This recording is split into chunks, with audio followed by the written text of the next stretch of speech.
Сайн уу? Өнөөдөр бүгдээрээ нийгэм яагаад хайр дурлалын харилцаа романсыг эрүүл бус хортой байхыг зүгээр гэж ойлгодог болсон. Яагаад хүчирхийллийн соёлыг ийм өргөн дэлгэр байхад хүмүүс тасчихсан байгаа юм бэ?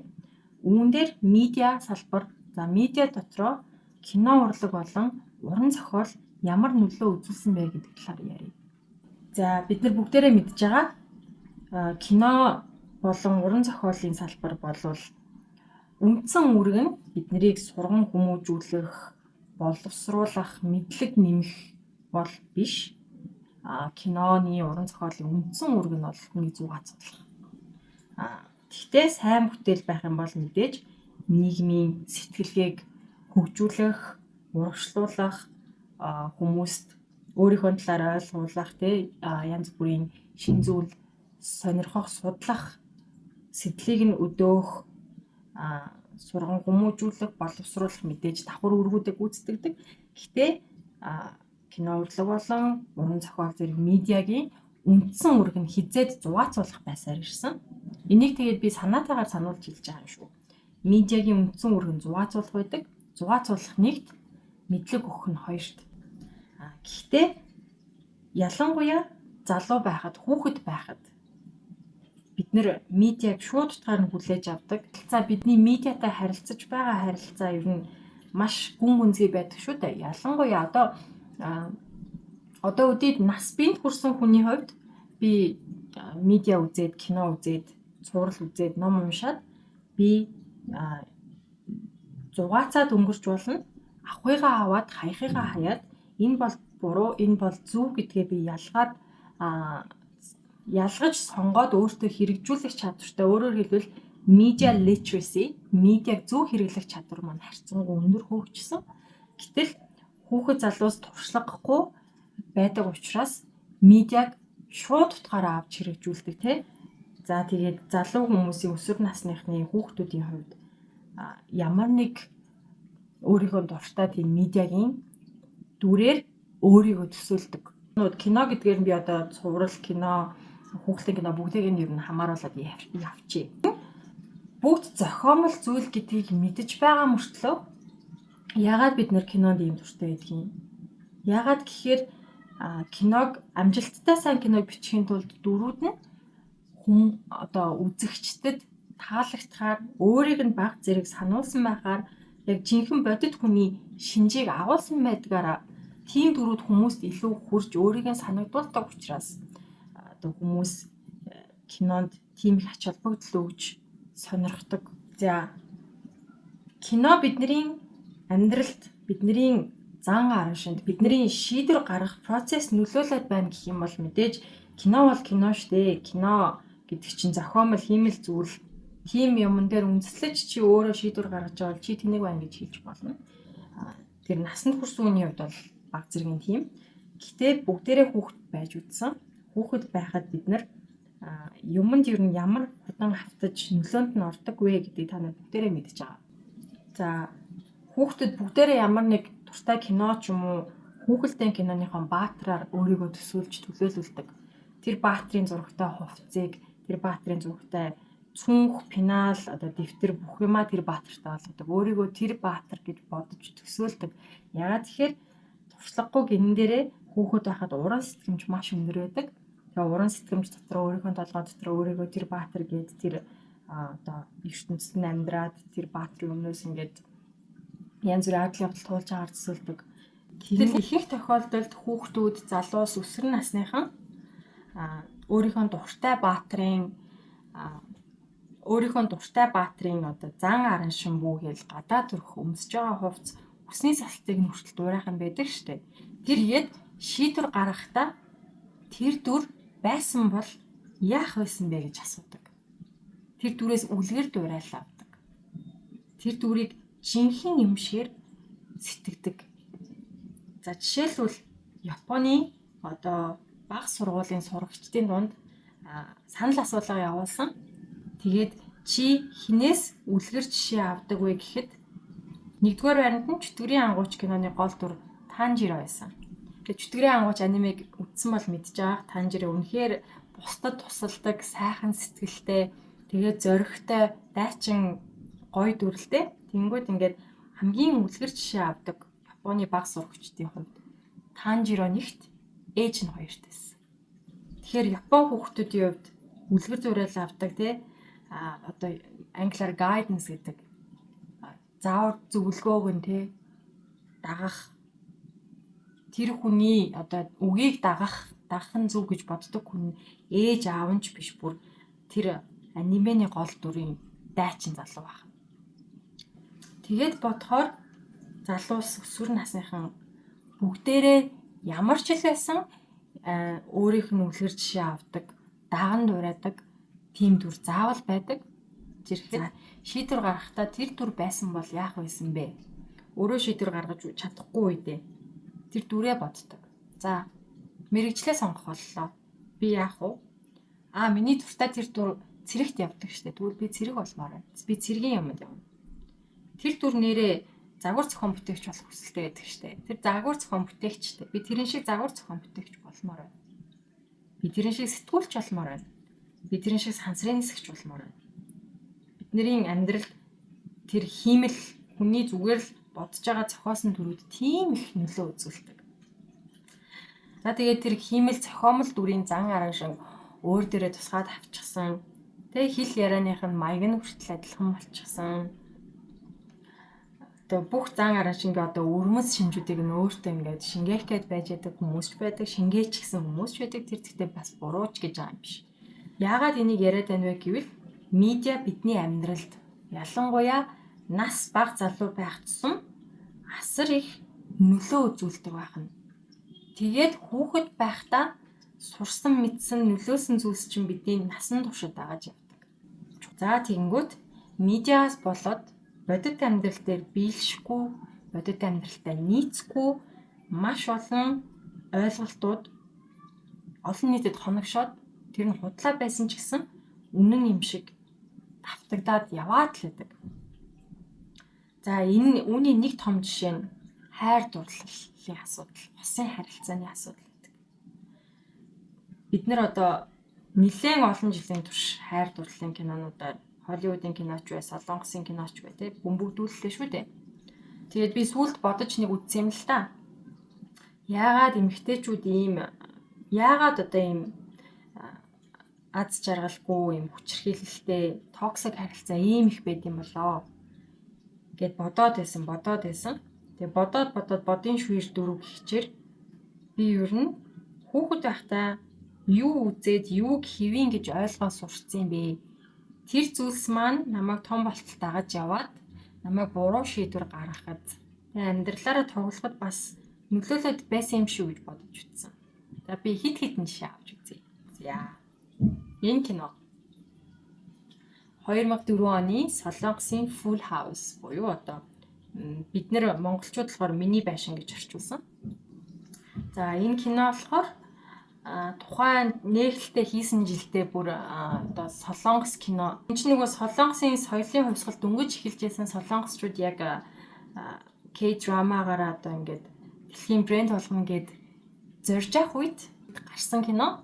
За тэгээ энэ кино болохоор гарсан даруйда зөвхөн Солонгостой биш, зөвхөн Азтай биш, дэлхийд даяар одоо байлдан дагуулад Солонгос кинонууд одоо нөгөө бидний нөгөө алтан үеийн кино гэдэг шиг ер нь K-драмаг нэлээд хүчтэй болгож өгсөн. За тэгээ гэрээгээр гэрлэх гэдэг ойлголтыг те одоо trope гэж ярьдیں۔ Зохиол дээр бол нэг юм тавтагддаг сэдв байдаг. Гэрээний гэрлэлт гэдэг сэдвийг ер нь бол ингээд сүүлийн тэрнээс хойш маш олон кинонд, маш олон улсын маш олон кинонд гэрээний гэрлэлт гэдэг ойлголт гарч ирээд энэ сэдвээр зөндөө их кино хийгдсэн. Тэгээ энэ бол яг хувьсгал хийсэн кинонуудын нэг байсан. Энэ кинонд тоглосон хүмүүс бүгдээрээ супер одод болсон. За тэгээд энэ кино 2004 онд нээлттэй хийх үед би 14-тэй байсан. 14-тэй охин гэдэг чинь одоо яг л үдсэн медиагаа ингээд аяг тав угаадаг порлон шиг өөртөө шууд шингээж явдаг нас. За тэгээ энэ киноны одоо бүх дөрүүд маш царайлаг үзэсгэлэнтэй, өмссөн хувцс нь гоё өнгөлөг. За кино зураг авалт хийсэн газар нь айгуу гоё сайхан байгальтай. Тэгээ гоё байшин дотор бүх үйл явдал нь өрнөдөг. За тэгээд миний айгуу дуртай солонгос суурлуудын нэг байсан. За энэ кино гарсны дараа би нэг хэсэгтэй л одоо гол дүрийн нөгөө Ханжионых нь хувцс мувцыг дураагаад өсмөсөө адилхан засдаг байсан. Тэгээ иймэрхүү хайр тохиолдосоо ч гэж мөрөөдөжсэн. Тэгээд яг тухайн үедээ үзэхэд бол ийм айгүй хөөрхөн хайрын түүх тий би биэндээ дургуй байжгаад дараа нь ингээд тасаж хайрлаад жинхэнэ хайраа олж байгаа аз жаргалтай дуусж байгаа юм гоё гэгээлэг сайхан түүх шиг санагдчихсан. Тэгээ TV5-аар гарах болгонд нь би үздэг байсан. Лавл нэг хүүхэд байхдаа нэг 4-5 удаа үзсэн байх.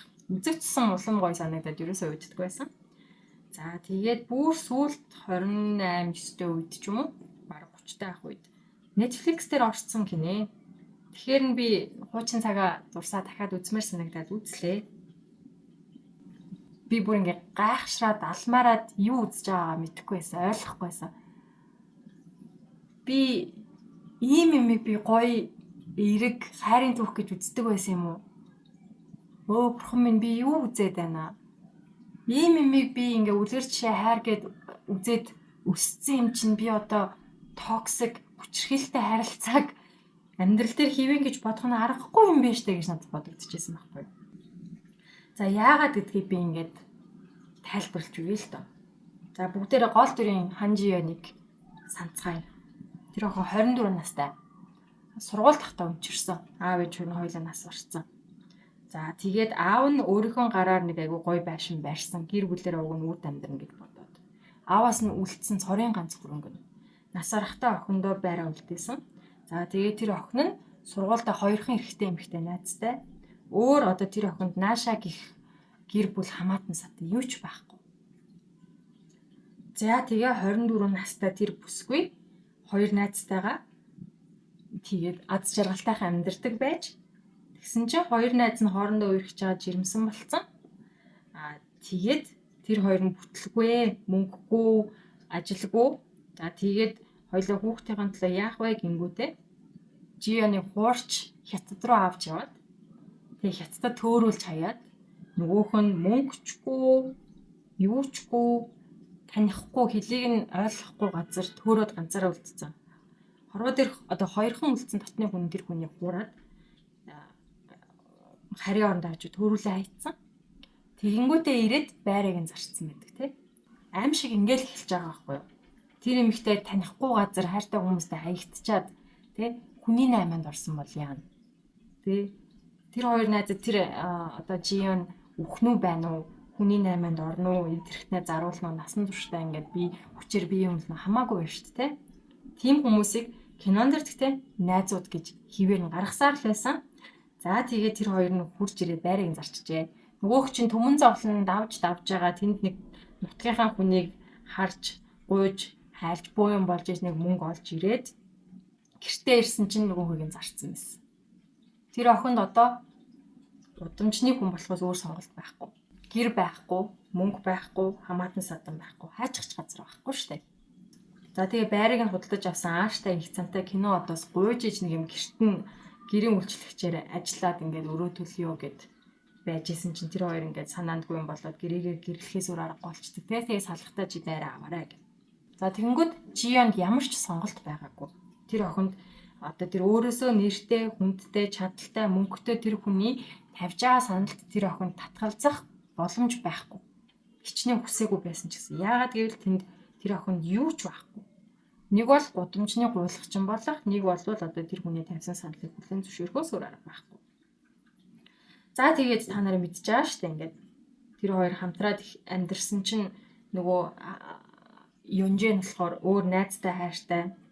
Тэг ингээ Ханжионт айгүй муухай харцдаг. Тэг кино болохоор тэрийг юм нэг хөнгөн хоёр хүний хоорондын нэг юм маацраан тэг би нэг ингээд зөрөөд ингээд одоо доромжлоод тэг нэг тийм игдүүтэй харилцаа юм шиг дүрслэхийг хичээсэн. Гэхдээ та нар бодит байдал дээр бодоод үзтээ. Хорвоо дээр хинч байхгүй. Итгэжсэн хоёр найз чинь хүртэл чамайг луурдаа байрыг чинь зарцсан. Чамд очих газар байхгүй, оч хаяг байхгүй, ор хомгүй. Тэгээд энэ хүний хажууд ингэн тэсэн байж амьдрахаас өөр чамд ямар ч сонголтгүй. Гэтэл тэр хүн чинь чамайг өдөр тутамдаа доромжилдог. Доромжлон гэдэг чинь ер нь одоо хүчрхийлэл чинь зөвхөн нэг төрөл байдгүй. Үг хэллийн хүчрхийлэл, сэтгэл зүйн хүчрхийлэл гэж байдаг. тэр И Онжэ гэдэг жүжигчин Хан Жионыг хүчирхийлэлтэй харилцаанд байлгаж ирсэн байхгүй юу? Битгий сурж гин гэж магадгүй. Гэхдээ тэнд хүчирхийллийн бүх шинж байгаа. За тэнд хэл амны, тэгээ үг хэлний сэтгэл зүйн болон санхүүгийн хүчирхийлэл явж байгаа. Тэгээ Хан Жион болохоор уг нь мөрөөдөлтэй, зохиолч болох мөрөөдөлтэй, зохиол бичнэ гэдэг. За тэнгууд нөгөө яах аргагүй болоод хамт амьдарч байгаа санхүүгийн хувьд харьяат тэ үхнээс нь гарах ирэхгүй гэрийг нь цэвэрлэх гэрээтэй өдөржингөө тэгээд нөгөөх нь гэртээ байж идэг тэр жүжигчин залуу тэгээд нэг бодлын эзэн нь шүү дээ одоо гэрийнхээ эзэн юм ярихаараа тэр охиныг дандаа торомжилдог чи тэнэг чи эргүү чи толгоо муутай чи будаа агшаагч чи дахиа чиний зохиол бичнэ гэж юу гэдгийг чамшиг тэнийг юм зохиол бичдэггүй юм чиний зохиолыг хэн үзэх юм дандаа тэр охиныг ямар ч шалтгаангүй байхад унтрааж идэг тэг тэрийгээ ингээд уг нь ингээд гинэн цайлган сайхан санаадаа мөртлөө ингээд хүн сайнаа харуулждаггүй ингээд байдаг гэж харуулж байна. И Онжэ чи өөр юмд ууралсан ураа дандаа тэр Жионд гаргадаг. Яа тэгэхээр ууралсан хүндээ одоо жишээл өөрийг нь уурлуулад байгаа нөгөө нэг хайртай бүсгүүдээ эсвэл нөгөө нэг ахтаа юусаа гаргаж чаддаггүй шүү дээ. Тэр хүмүүсийн эсрэг ямар нэг юм хийх юм бол буцаагаад өөрт нь одоо үр дагавар ирнэ гэдгийг мэдж байгаа учраас өөрийнх нь эсрэг тэмцэж чадахгүй өөрөөс нь доорой байгаа өөрөөс нь хамаарч байгаа тэр Жионыг дандаа ууралсан ураа тэр нь аваачиж гаргадаг. Ямар ч шаардлагагүй байхад тэр охиныг дандаа тамалдаг. Үгээрээч үйлдэлээрээч тэгэл гэрээ дөнгөж цэвэрлсэн байхад нь гэрээг нь буулгаад одоо энийг дахиж цэвэрлэл. Одоо чи инг гэл нэг ер нь бол тэр охиныг ямар ч шаардлагагүй байхад гэж бүр ингээд санаатаа зовоогоод тэрнээсээ таашаал аваад байдаг. Тэгээ үүнийг одоо хүчирхийлэл гэхгүй юм бол өөр юу ч хүчирхийлэл биш байхгүй юу? Тэгвэл тэгээ дургу бол тэгээ тэр Жион зайлахгүй юу? Жион өөрөө бай гэж гуйгаад байгаа үстэй гэдэг. Жионы хувьд чинь өөр сонголт байхгүй. Тэр охин нэг бол гудамжинд байж байгаа тэгээ гуйлагч юм болоод өвхөн эсвэл тэр И Онжэгийн хүчирхийлэлтэй эвлэрч амьдрна байхгүй юу? Тэгээ бодит амьдрал дээр та нар төсөөлөд үзэлтэй. Хорвоо дээр цоор ганцаараа ямар ч мөнгөгүй, танил талгүй, юу ч хийж чадахгүй. За тэгээд нэг хүнийг ингээ гуугаад хамт амьдарч байгаа тэр хүндээ чи өдөр болгон тэнэг мангараараа дуудуулаад хараалгаад тэр хүн мөрөөдлийг чинь няцаагаад чамайг мөрөөдөлтөй хизээч хүрч чадахгүй. Чи өөдгөө чи тэнэг чи ийм чадахгүй гэд байгаа гэд боддоо. Чи сэтгэл санааны хувьд сэтгэл зүйн хувьд эрүүл байж чадах уу? Чи тэр хүнд хайртай болох уу? За яг хайртай болж болно. Гэхдээ энийг арай өөрөөр нэрлэдэг. Стокхолм синдром гэдэг. Одоо ер нь бол өөрийг нь барьцаалсан хүнд тасаж дурлана. Өөрт нь муухай хандж байгаа хүн тасаж дурлана гэдэг. Тийм харилцаа байж болно. Тэгээ Стокхолм синдром гэдэг үгийн гарал нь болохоор 1970-аад онд Шведийн Стокхолм хотод нэг хэсэг хүмүүс банк барьцаалаад тэгээ банкн дотор байсан ингээд үйлчлүүлж исэн хүмүүс тээлрүүдийг хамт барьцаалаад тэгээ нэг хэд хоног тэр ингээд цагдаа нартай ингээд гаргахгүй гаргана гэдэг дотроо байсан юм шиг ба. Тэрний дараа тэгсэн чинь нөгөө барьцаалагдсан байсан хүмүүс өөрт нь ингээд буу тулгаж исэн хүмүүсийг өрөвдөд сүүлдээ бараг цагдаа нараас хамгаалж эхэлж байсан. Тэгээ энэ үйлдэлийг анзаараад сэтгэл зүйчээс судлаад тэгээд Стокхолм синдром гэдэг нэрийг гаргачихсан. Одоо Стокхолм синдром юм уу trauma bonding одоо траумагаар ингээд холбогдож хайрлах дурлах гэсэн асуудлууд бас байдаг. Буцаад кинонд ороход Хан Жионы хувьд Ли Онжэд Стокхолм синдромоос ч юм уу болоод хайрлсан байж болно. Тэр зэгтээ эрүүл харилцаа юу гэвэл үгүй. Тэгээ яг бодит байдал дээр хүн Хан Жион шиг байдалд орвол ерөн сэтгэл готролд орох байхаа. Сэтгэл готролдоо бүр нилээн гүн готрол баг тэгээ амь насаа дуусгах чи гэж бодох хүртэл готролд орохоор тийм ноцтой аимшигтай гарцгүй хүчирхийлэлтэй байдалд тэр муу дүрийг оруулсан. Тэгээд гол нь тэр нөгөө хүчирхийлж байгаа хүн нь ч царайлаг сайхан хүчирхийлүүлж байгаа охинч тийм игдүүтэй хөөрхөн учраас бид нар ингээд тэр ноцтой байдлыг тэг гүн гүнзгий харахгүйгээр зөвхөн өнгөц хүлээж аваад наадлын хөөрхөн гой тоод өнгөнүүдэд нь хууртаад хөөрхөн юмаа ийм хайр байвал гоё юмаа гэд хүлээгээд авчихсан. Тэрийг одоо бич биш те 14 настай бич биш. Дэлхийд даяараа маш олон охтууд тийм харилцааг, тийм залууг те тийм муга токсик ууртай догшин одоо бид нөгөө red flag те улаан дарцэг гэж ярьдаг тийм зайгаа авбал зохих залууг бид нэр ингэж тэр киногоор ингээд шүтэж эхэлсэн байхгүй юу. Тэгээд би сүүлд үзэхдээ барыг дуусгаж чадаагүй. Надад айгүй аимшигтай бүр юм нөгөө бага наснда үзчихсэн тэр нөгөө гоё халуун дулаан мэдрэмж өгдөг тэр гоё кино биш тийм. Одоо бол барыг аимшиг кино шиг санагдчихсан. Яг тэр эмэгтэй оронд өөрийгөө тавиад ингээд төсөөлөд үзгээрээ бурхан минь бүр хөөрхийн охиныг яаж тамлах гээд байгаа юм бэ? Зүгээр гадаа инээгээд байна гэдэг чинь тэр охин нэг тийм жаргаад байгаа биш шүү дээ. Хүн сэтгэл готролд орсон хүн ч гэсэн гэхдээ ер нь инээж байгаа л тэгэл явцсан байдаг шүү дээ. Өөрийгөө дуусгацсан байдаг. Яг тийм мэдрэмж төрчихсөн. Тэгээд дараагийн ярих кино бол бас энэ онд гарсан. Nicholas Sparks гэдэг зохиолчийн Notebook буюу тэмдэглэлийн дэвтэр гэмтэр кино байна. За, энэ киног бас ингээл гайхамшигтай хайр дурлалын одоо үлгэр жишээ тий насаараа сайхан амьдарч байгаа тэр хоёр ч ингээл нэг насныхаа өмхсөнд нэг өдөр хамтдаа үхээд одоо яг жинхэнэ хайрын түүх мөх гэж мэрчил үзэж өслөөд тэгээ бас л ингээл гол дүрүүд нь яасан ч үзэсгэлэнтэй сайхан киноныхон зураг авалт нь ямар ч гоё юм. Бас бол эрэгтэй дүр нод нь Ryan Gosling тоглосон тулдаа бид нэр их гоё харагдаад ах шиг ба. За. Энэ хоёр ч нэг 17 молоод одоо үерхэж байгаа хоёр жоохон хүүхэд те. Анхны хайр. Яг анхны бүр ингээд бүх юм анх удаа ингээд өсвөр наснда эсрэг хүстэндээ татагдаад ухаангууд дурлж байгаа тийм хайр. Хүмүүс болохоор энийг одоо юу гэдэг баян ядуу ингээд нийгмийн зэрэг зэндаа үл хайхраад бие биендээ дурлаад ингэж байгаа сайхан хайрын түүх гэж бодож магадгүй. Гэтэл та нар яг тэр хоёрын хамгийн анхны хэсгийг сандаа гол дүрийн охин Ален өөр залуутай болзоонд явж байгаад алсыг харагч дээр байжсэн чинь нөгөө гол дүрийн Нова маань яадаг вүлээ? Алсыг харагчн дээр нь гараараа зүүгдээд тэгээ чи надтай болзоонд явахгүй бол би одоо ингэж үхлээ гэд нөгөө алсыг харагчаа найзаараа гацаалгачаад хамгийн дээр нь зогсчод те би одоо чи надад болцоонд яв гэсэн чинь нүүх нь үгүй гэсэн чинь тэгвэл би одоо ингээд чамайг болцоонд явталч эндээс ингээд барай зогсон гэсэн ингээд нэг гараа тавьж маяг те ингээд үхэхээр айлгаад тэг нөгөөх нь ингээд хүлэхгүй гэсэндээ за тгий гэж байгаа юм. Тэгээ энэ бүр ингээд хамгийн эхнийхээс хамт байгаа сценээс эхлээл зүгээр л юм нүргэлсэн том улаан туг ингээд эргүүлээд байгаа юм. Тэгээ ийм харилцаанаас үгүй л бол үгүй ах хэрэгтэй байхгүй юу? Ер нь эмэгтэй хүний үгүй л бол үгүй.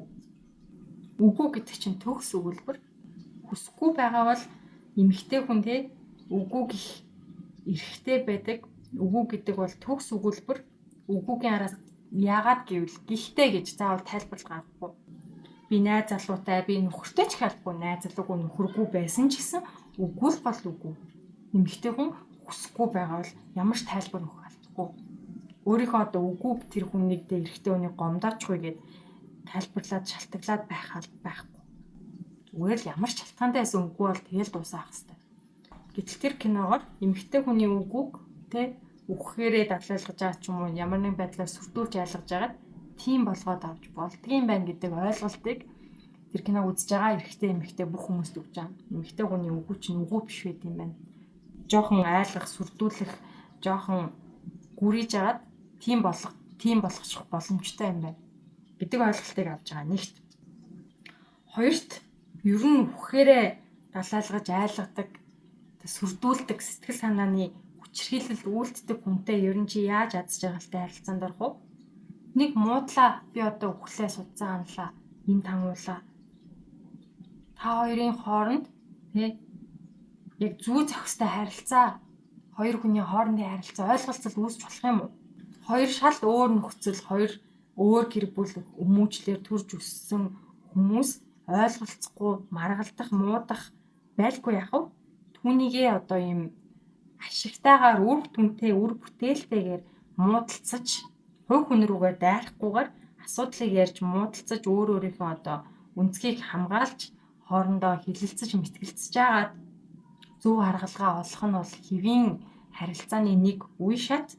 Гэтэл тэг юм л болохоор би одоо үхлээ хатлаа. Чи надад бууж өгөхгүй бол би одоо ингээ үхчихье гэдэг чинь ер нь бол хүнийг дандаа сэтгэл санаагаар барьцаалж байгаа. Ер нь бол хүчрхийллийн нэг төрөл мөн. Тэр одоо ноо гэдэг хүү анханасаа эмэгтэй хүнийг тэгээ таалагдсан охиноо зүгээр сэтгэл зүйн хүчрхийлэлд өртүүлээд үргэлж эхэлсэн баа. Тэгээ нөгөө эхлэл нь булангартай бол адг нь булангартай гэдэг. За тэгээ тэр хоёр чинь дөнгөж 17-тоо дурлалцаад зуны амралтаараа харилцаж байгаа хүмүүс. Тэгээд одоо Аалигийн ээж бол их зөвл бодсон л доо. Аав ээж хоёр нь одоо энэ хүүтэй болвол тэгээ нэг насны хайр биш гэж салах гад байсан. Ер нь бол зөвл бодож исэн байгаа юм л да. Тэр хоёр яг биендээ хайрлаж дурлаж болохгүй гээгүй, татагдаж болохгүй гээгүй.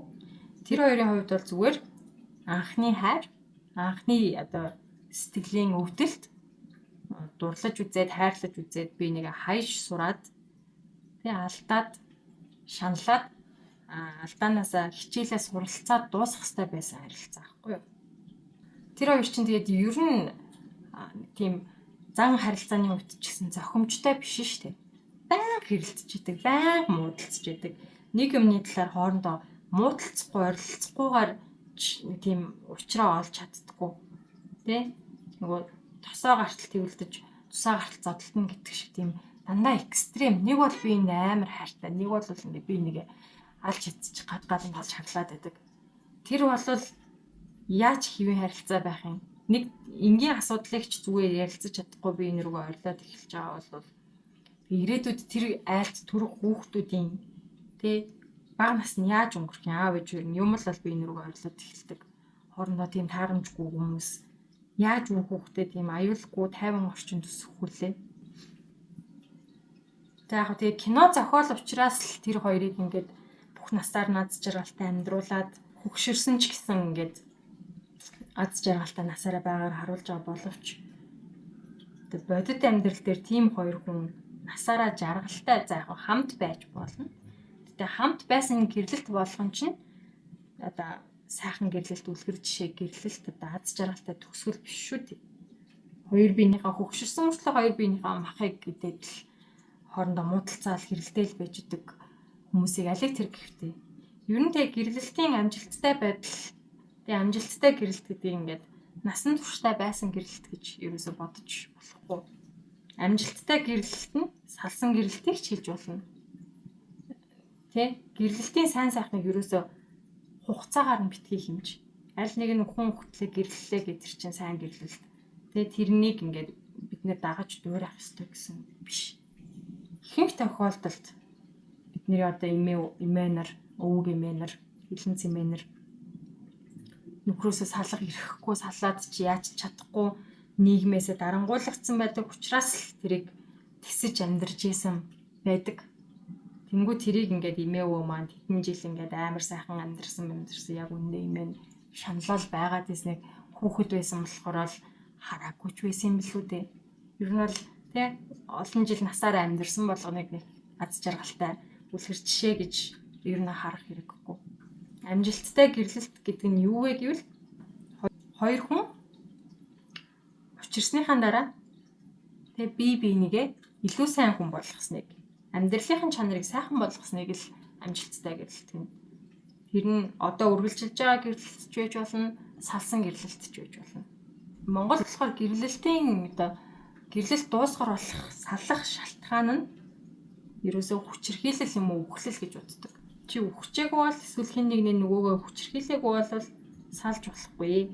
Салалтыг ер нь айгүй тийм ноцтой, аимшигтай юм ертөнцийн төгсгөл шиг авч үздэг.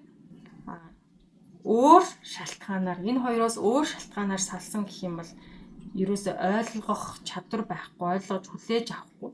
Жишээлбэл би зүгээр аз жаргалгүй байсан болохоор салсан юмаа гэдгийг хизээч ойлгохгүй. Яагаад гэвэл одоо хүнтэй гэрлэхэд ер нь амьдралаа өнгөрүүлэхэд аз жаргал заавал байх албагүй гэж боддог. Аз жаргалыг одоо тийм тансаг хүн болгонд олддоггүй ховрын мараа харин хүн болгон зоох хэвээр.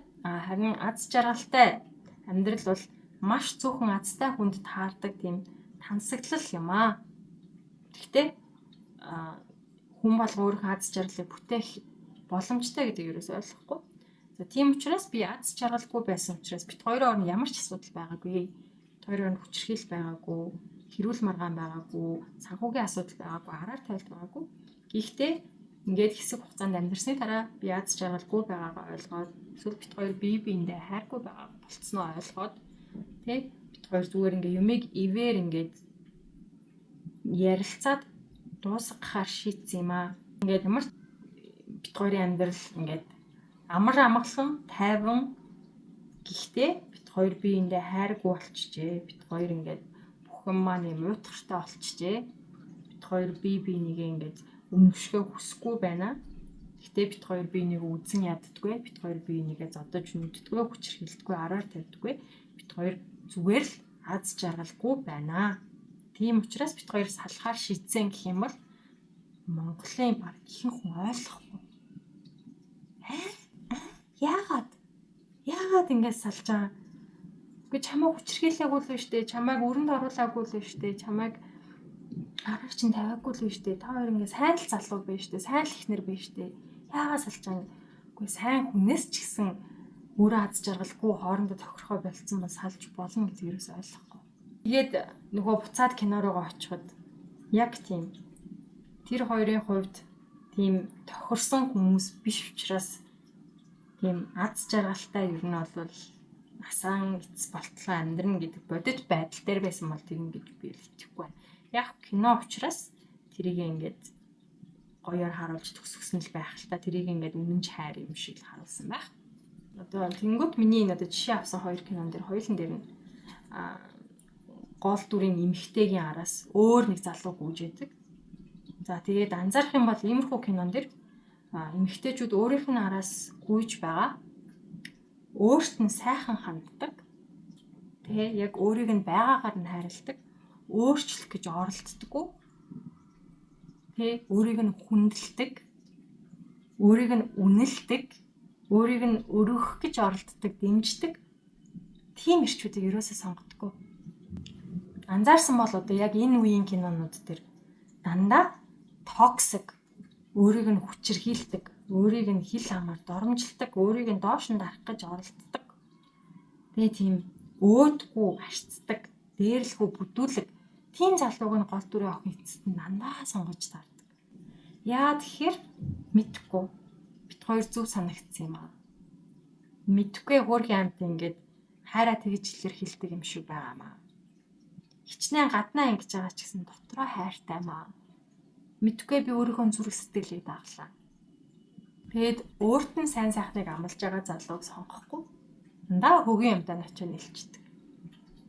Гэтэл одоо тэр кинонуудыг үзэж байгаа, үзэж өссөн хэдэн сая эмэгтэйн хувьд за ялангуяа тэр киног хүүхэд юм өсвөр насндаа үзсэн эмэгтэйчүүдийн тархинд чи сайн залууг нь биш муу залууг нь сонгох хэрэгтэй юм байна. Яагаад гэвэл чи тэр муу залууг сайн хүн болгож хувиргах нь тэгээд тийм хайраараа дамжуулж хүнийг өөрчлөх нь чиний үүрэг эмэгтэй хүний хувьд үүрэг юм байна. Тэр ямар нэг асуудлаасаа болоод хүнтэй хар яар гэж харьцдаг болцсон байсан залуугийн одоо тэр нөгөө төрлөх сайхан чанарыг гаргаж ирэх нь чиний үүрэг юм байна. Чи хүнд хайрлуулахын тулд эхлээд тухайн хүндээ ингээд сэтгэл зүгээр нь бие махбодороо үйлчилгээ үзүүлэх хэрэгтэй юм байна. Чи өөрийнхөө сайн эмэгтэй гэдэг үнцгнээ батлахыг хүсэж байвал тэгээ аль хэдийн ингээд бэлэн болцсон төсөлтэй аль хэдийн өөрчлөх шаардлагагүй тэр сайн залуу биш. Тэгээ нөө дээр нь ажиллах ёстой. Дуусаж хэрэгжиж дуусаагүй төсөл шиг тэр нэг муу залууг сонгоод тэр залууг сайн болгоод хувиргаад хаа. Тэгвэл чи сайн эмэгтэй. Үгүй бол чи юм бэлэн юм хайсан муу эмэгтэй гэдэг сэтгэлгээг хичнээн эмэгтэйд суулгасан болоо гэдэг бодохоор амар байна уу? Надад бас бодохоор амар байдаг. Энэ кинонуудаас олж. За тэгээ яг кино гэдэг утгаараа ийм аз жаргалтай эн тэнцүү хосын харилцааг кинон дээр харуулахаар айгүй уйтгартай болно. Тэнд ямар ч тэмцэл байхгүй, драма байхгүй, тэгээ ийм эрсдэл байхгүй. Тэгээ яг ийм амар эрүүл харилцаатай ийм хоёр хосын тухай кино хийхээр амар уйтгартай болчихно. Тэр хоёр ч ингээд зүгээр ингээд гаднаас нь харахад ингээд юу ч болохгүй байгаа юм шиг. Тэр хоёр ч ойлгохтойч хэрэлдэжгүй. Хэрэлдсэн ч гэсэн те хин хин рүүгээ дайраад орлоод уйлаад майлаад ахгүй. Асуудлыг яг асуулаас нь дэврэхгүй. Биеийнхээ хувь хүн рүү халтаж ингээл чарлал чи ийм чи ингэдэг үстэйгээл өнгөрсөн сөхөөл ингээл биеийнхээ дээр гарах гал. Тэгэнгүүт чинь тэр хоёр чинь ингээл асуудлаа нэг хөөрхөн ярьж байгаа л шийдчихнэ. Тэнгүүт нөгөө нэг кинон дэр гардаг олон гоё сценүүд байхаа болчихно. Эмэгтэй цонхоор харж уйлаад ингээл хэрэгтэй нарь хуугаал ингэж мэгдэг. Тим сценүүд байхгүй болчихно. Тэгээ тэр хоёрын ингээд харилцаа зөвхөн хоёр биендээ ингээд амар ойлгохдохоор тэр хоёр ийм аз жаргалтай хөөсөн дотроо ингээд хоёулахнаа ингээд бие нэгэ ойлголцоод тэн дотор амар жаргалтай гаднаас нь харахад амар уйтгартай болчихно.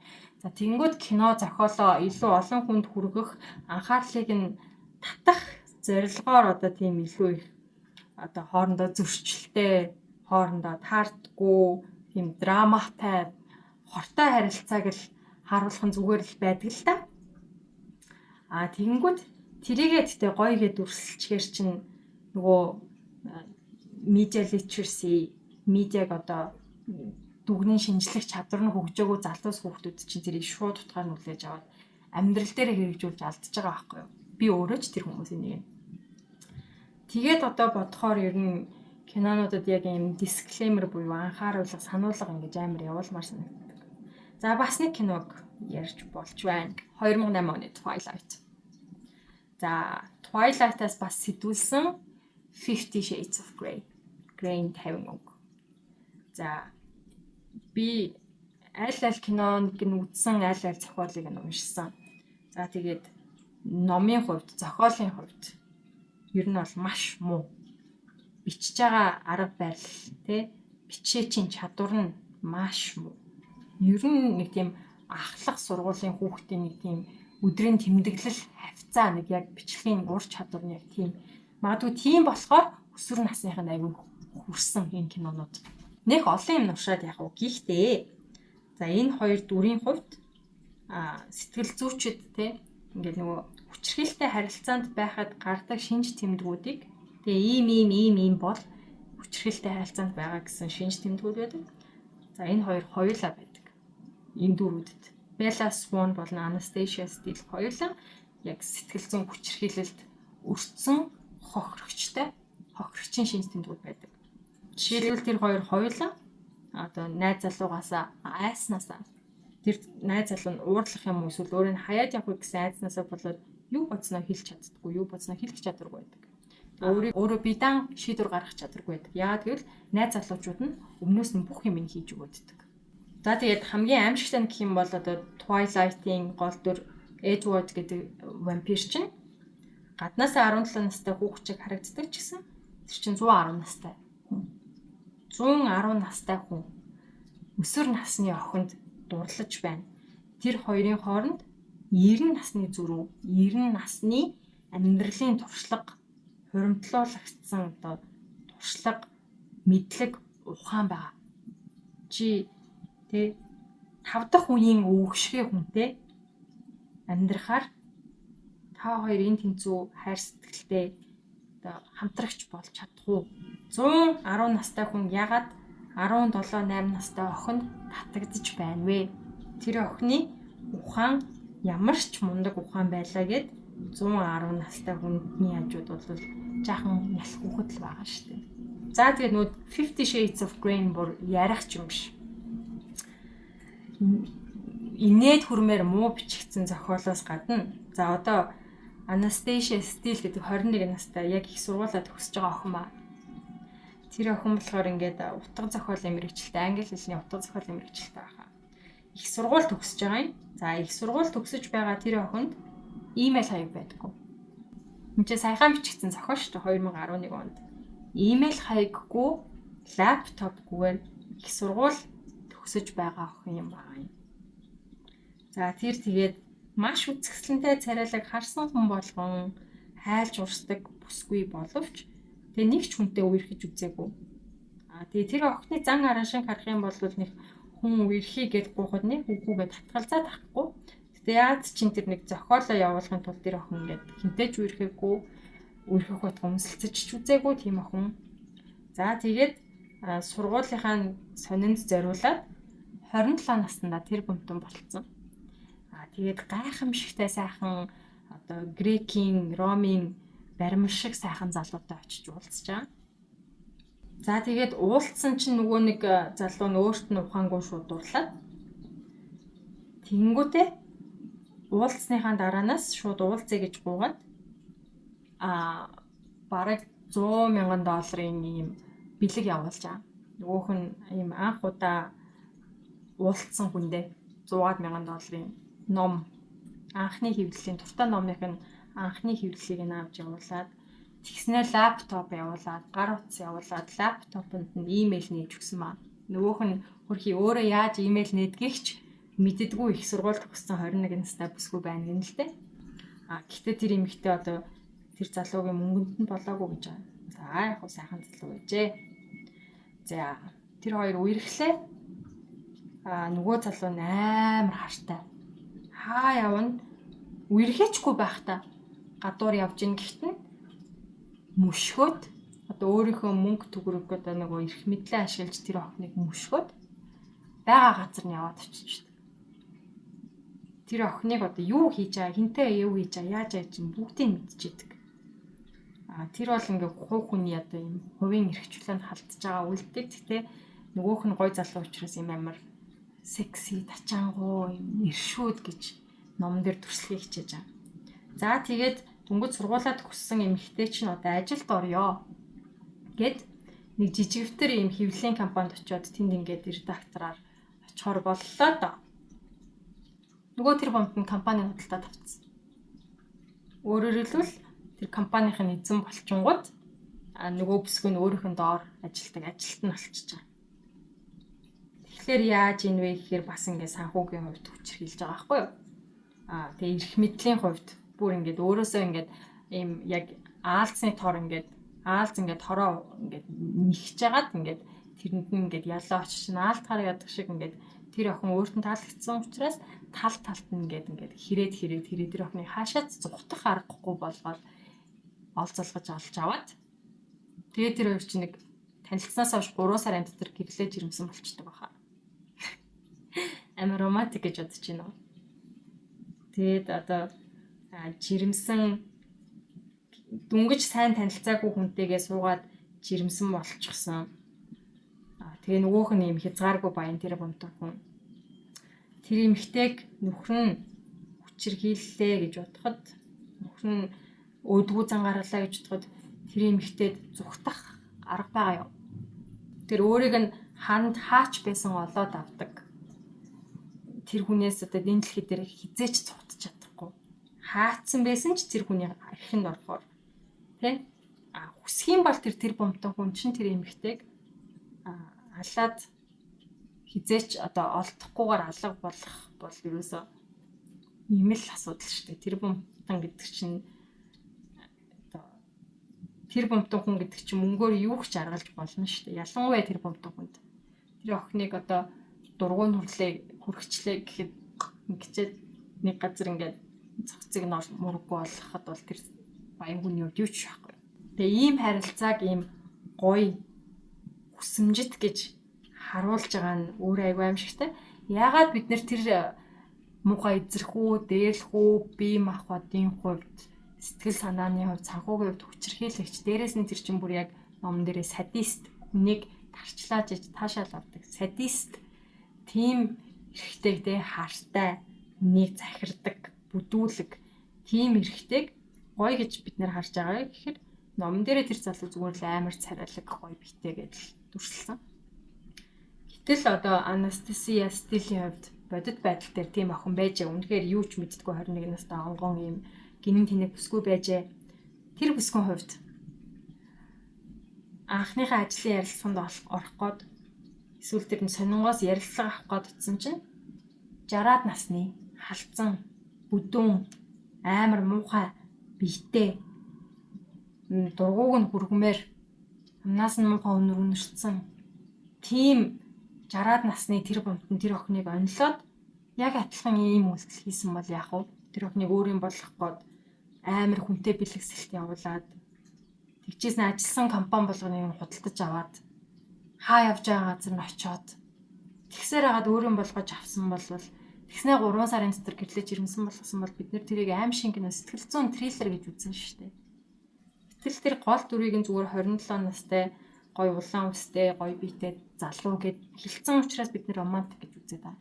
Тэгэхээр л нөгөө бидний өнгөнд хуурддаг, тийм мөн чанар биш өнгөнд хуурддаг юмыг медиа маш овчноор ингэж ашиглаж бид нарт ийм хортой зүйлсийг зүгээр зугаацуулах үүргийнхэн хувьд ийм ноцтой зүйлсийг одоо ингээд хэвийн байдлаар ингээд бидний тархинд юм чин байдаг л зүйл шүү дээ гэж хоногшуулж үлдээж байгаа байхгүй юу. За ер нь тэгээд ийм ядуу айлын ийм сайхан сэтгэлтэй хөөрхөн охин ийм баян айлын бандгар бацаантай гэрлээд аз жаргалтай сайн сайхан дуусгаад тэр хүндээ амьдралын мөн чанар утга учирыг те амьдрал гэдэг чинь зөвхөн мөнгө биш маа гэдгийг зааж агаар дуустдаг тийм кинонууд нэлээд их байдаг. За хамгийн наад зах нь одоо Японд хамгийн анх гарсан Ханайори Данго тэгээд манга аниме гараад Японд айгүйх од болоод тэгээд дараа нь 2001 онд нөгөө солирын од Мичига ингээд Тайванд хийгдээд тэгээ хамгийн сүүлд 2008 онд Boys Over Flowers гэдэг бас солонгос хувилбар гарсан байдаг те. Тэгээ нөгөө нэг F4. За би болохоор ч 2001 оны одоо солирын одыг нь үзчих. Наомисэд ухаангуу дурлж исэн охин байна л да. Сүүлд 2008 онд нөгөө Boys Over Flowers-ыг үзэхэд бол одоо Тайванаа гүцэхгүй санагдчихсэн. Залуусан ч тэр түүхэн ч тэр нэг солонгос жүжин тэгэл нэг онцлог нэг киногоо нэг тийм юм амар сапи гэдэг юм хитрхи их драматай шарлан уйлаантай хийдэг шүү дээ. Тийм болохоор одоо тэр 2008 оныхын таалагдаагүй. За тэгэхээр энэ бүх кинонууд нэг л зохиолтой дандаа ингээд улс улстай хөрвүүлсэн болохоос биш яг зохиол дөрүүд нь яг л нэг хийж шүү дээ. Тэгэхээр би ер нь ингээд өөртөө амраар нь Жумпио биш Даоминсиг яриад сурчих. За тэгээд 2001 оны Даоминситэй одоо хувилбарт бол за тэр F4-ийн залуучуудын тэр царай цус бол ярих юм байхгүй одоо Даоминси чинь үнэхээр гоё залуу шүү дээ. За тухайн үед бол гоё кино гэж үзчихсэн. Гэхдээ л нэг 11-тэй хүүхдийн үед тэр нөгөө Даоминси чинь уурлаа санцааг нэг алгаддаг шүү дээ. Тэр үеийг хараад энэ яагаад хайртай хүний алгадж байгаа юм бол гэж бодчихсэн л та. Гэтэл ер нь сүлд үзэх гээд оролцсон чинь Даоминси чи ер нь эрэгтэй эмэгтэй гэлгүй бүгдийг нь алгадаал зодоол яваад тийм байл л дээ. Тэгээ ботхоор тэ бас л хэмжээ хязгааргүй баян одоо том корпорацийг өглөж авах хүний хүүхдүүд тэр хүмүүсийн хувьд охид зүгээр тоглоом байдаг бүх юм сонирн биш бүгдийг нь үзчихсэн тэ за тийм хүнтэй одоо санцаа шиг ч юм уу тийм ядуу айлын охин суугаад за тэр кинонууд дээр болохоор ингээд суух явцыг нь хамгийн их тэмцэл гэж үзүүлээд байгаа. Ээжийг нь аавыг нь тэр гэр бүлийг нь одоо ингээд давж дийлээд ядуу айлын охин ингээд суух нь хамгийн том тэмцэл. Гэтэл хамгийн том тэмцэл нь суусны дараа эхлэн шүү дээ. Тэгээд одоо ядуу гэр бүлийн тэ ар гэр муутай эмэгтэй тийм баян айлын хангалуун өссөн залуутай гэр бүл боллоо гэхэд тэр хоёрын хооронд яг ийм эн тэнцүү харилцаа үүсэж болох уу?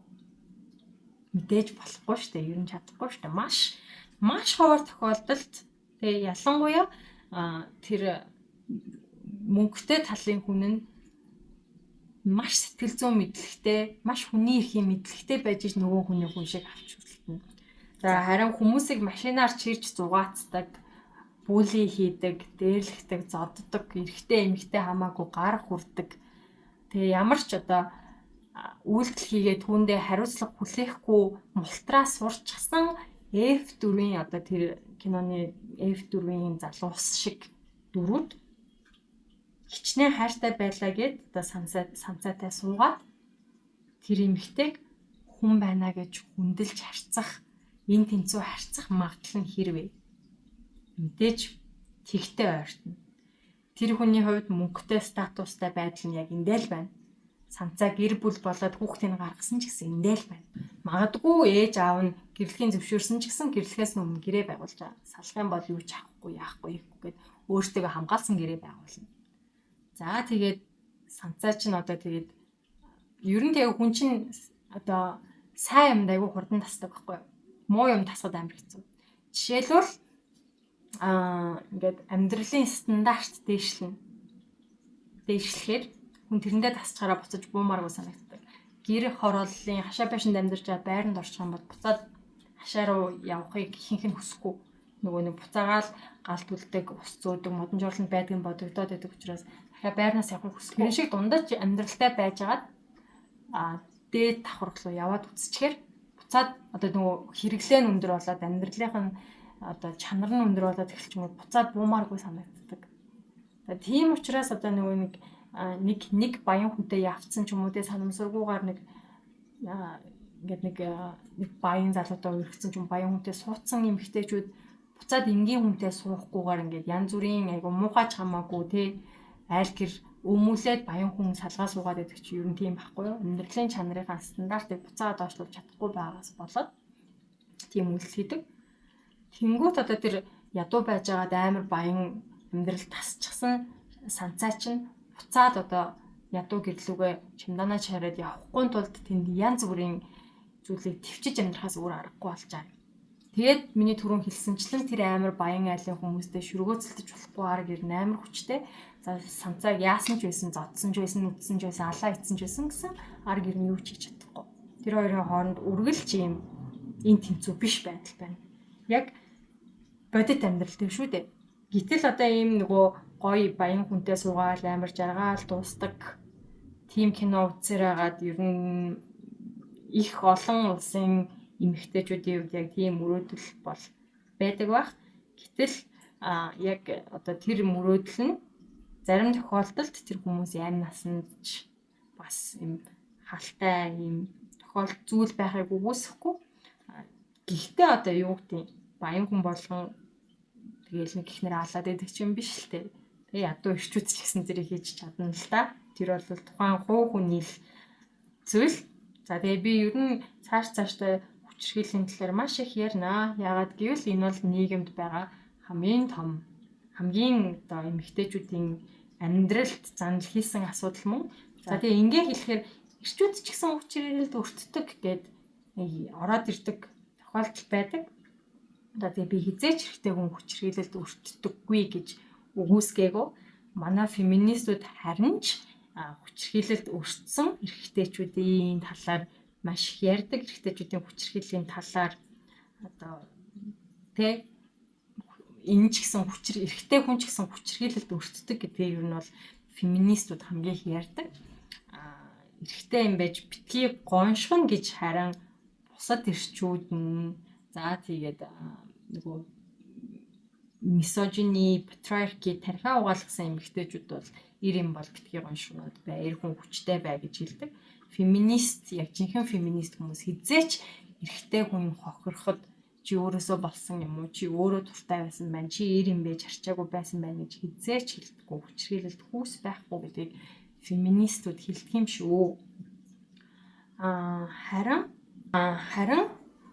дийлэн гэрчүүд маань эрэгтэйчүүд хүчирхийлүүллээ гэхэд шоолдог.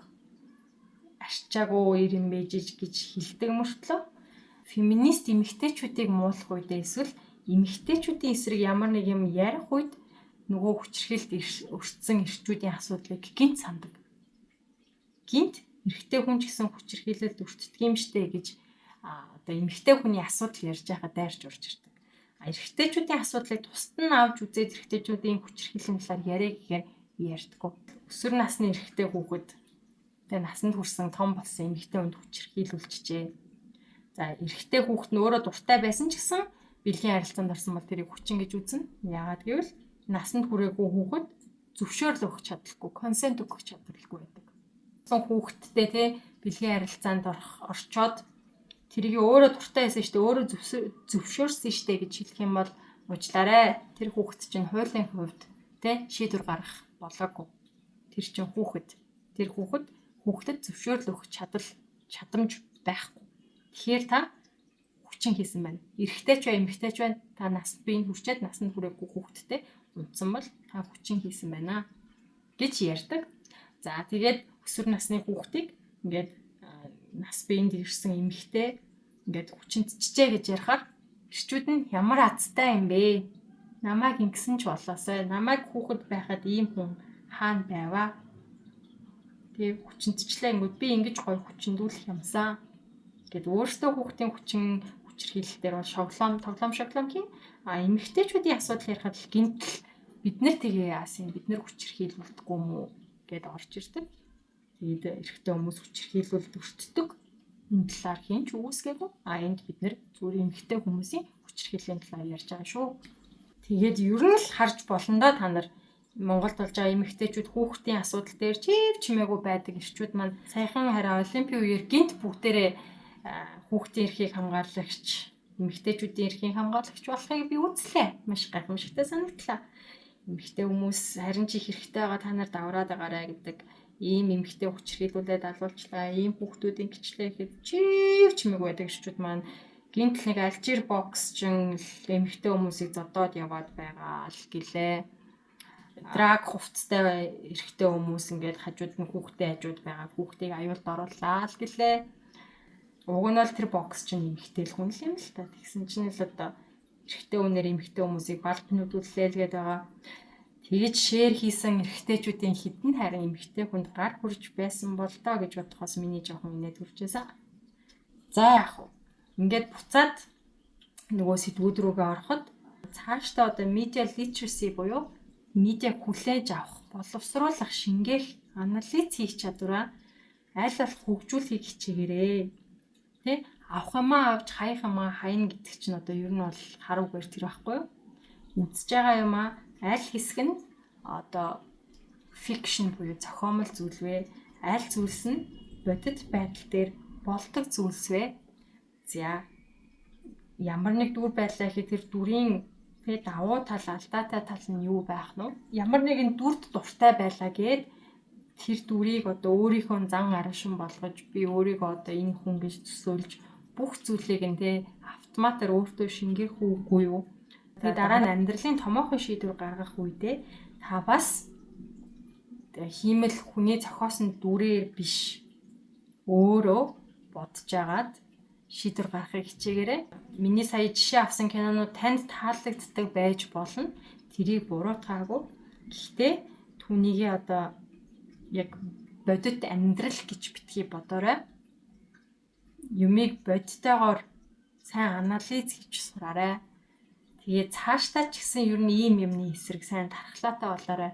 Үзэж байгаа кинонуудаа яг романтик нүдээр харахын оронд бас ингээд заримдаа шүүмжлэлт нүдээр харж сураарай.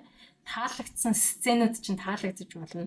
Гэхдээ гоё сценүүдтэй байлаа гэд тэр бас ингээд яг ийм сайхан үлгэр жишээ хайрын түүх ч юм уу болдгоо юм шүү. Тэгээ ер нь орчин үеийн нийгэмд ийм их хүчирхийлэл буруу ойлголт байгаа нь бас энэ кинонуудын зохиолуудын нөлөө байдаг учраас тэгээ юмыг дандаа шүүлтүүртэй хандаж байгаарай гэж хэлмээрээ. Эцэст нь охидтой бас захиж хэлэхэд одоо уулзаж ирэх байгаа залуу найз залуугасаа дуртай ингээд дүрийг нь асууваарэ. Тэр хүн чинь бас ямар хуу дүрд дуртайгаар нь тухайн нэг ерөөхдөө нэг тийм шинжиж бас болдог сэтгэл зүгэн. Жишээлбэл нэг юм жокрыг шүтдэг залууг бол би ер нь бол нэг улаан тарцагтай гэж хэлнэ. Жокер чинь ямар дүр вүлээ? Юу хийдэг вүлээ те? Яг дүр нь таалагддаг байж болно л доо. Үнэхээр сайн бичигдсэн сайн дүр гэдэг утгаараа. Гэтэл Жокерийн хэлсэн үгийг ингээ ишлэлийг Facebook дээр ийм амарлаг зурагтай тавиа шеэрлээд байдаг. Өөрийнхөө профайл зургийг Жокер мөкрээ гэх. Тэр ер нь нэг тийм чамаар те аз жаргалтай харилцаа үүсгэж чадах хүн биш байхаа. Нэг тийм Joker нөгөө American Psycho-гийн гол дүрийн залуу өөр одоо хинж байдیں۔ Thomas Shelby, Peaky Blinders-ийн Thomas Shelby, Breaking Bad-ийн нөгөө нэг Heisenberg, Walter White интриг ингээд өөрийгөө гэж төсөөлдөг. Одоо профайл зургаа тэр мэргээр тавьсан тиймэрхүү хүмүүс байвал. За шууд цал гэж хэлдэггүй маа. Ер нь бол шууд цал л гэж хэлбэр энэ. Шууд салдаггүй маа гэхэд ер нь сайн анзаараарай. Сайн хараарай.